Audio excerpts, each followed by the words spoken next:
புதுக்கோட்டை மாவட்டம் பொன் அமராவதி அருகே முன் அறிவிப்பின்றி குடியிருப்பை அறநிலையத்துறையினர் அகற்றியதாக பொதுமக்கள் குற்றம் சாட்டியுள்ளனர். மலையாண்டி கோயில் பகுதியில் அறநிலையத்துறைக்கு சொந்தமான இடம் ஆக்கிரமிப்பு செய்யப்பட்டுள்ளதாக புகார் எழுந்தது. இதன் அடிப்படையில் நடவடிக்கை எடுத்த அறநிலையத்துறை போலீஸ் பாதுகாப்புடன் ஆக்கிரமிப்பை அகற்றியது.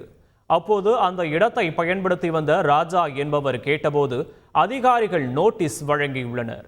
ஆனால் நோட்டீஸில் இருந்த சர்வே எண்ணும் ராஜா இருந்த இடத்தின் சர்வே எண்ணும் வேறு வேறாக இருந்ததாக கூறப்படுகிறது. இது குறித்து அதிகாரிகளிடம் கேட்டபோது பதில் எதுவும் அளிக்காமல் சென்றுவிட்டதாக குற்றம் சாட்டுகின்றனர். 2 லட்சம் ரூபாய் மதிப்புள்ள பொருட்கள் சேதம் அடைந்துள்ளதாகவும் தவறாக ஆக்கிரமிப்பை அகற்றிய அதிகாரிகள் மீது நடவடிக்கை எடுக்க வேண்டும் என்றும் கிராம மக்கள் கோரிக்கை விடுத்துள்ளனர்.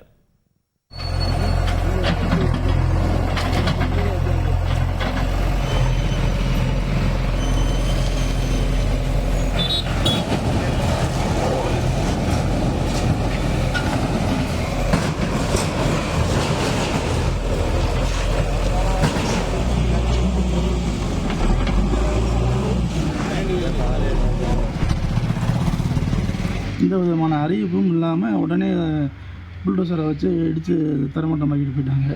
அங்கே உயிருக்கு பயந்து ஆடு மாடு எல்லாத்தையும் எடுத்துக்கிட்டு வெளியில் போயிட்டோம். இடித்ததுக்கப்புறம் தான் நோட்டீஸை கொடுத்துருக்காங்க. பொன்னையோட ஈவோ அந்த அம்மா அறநிலையத்துறையிலேருந்து அந்த அம்மா கொடுத்தாங்க. இப்போ நீங்கள் என்ன ரீசன்ட்டு என்ன நோட்டீஸை கொடுக்காம எப்படி நீங்கள் அடிக்க இருக்கீங்க? இது எங்கள் இடம் நாங்கள் என்ன வேணாலும் பண்ணுவோம், உங்களுக்கு நோட்டீஸ் கொடுக்கணும் அவசியம் இல்லை. இந்த மாதிரி ரொம்ப இதுவாக பேசி மன உளைச்சல். செய்திகளை உடனுக்குடன் தெரிந்து கொள்ள உடனே சப்ஸ்கிரைப் பண்ணுங்க.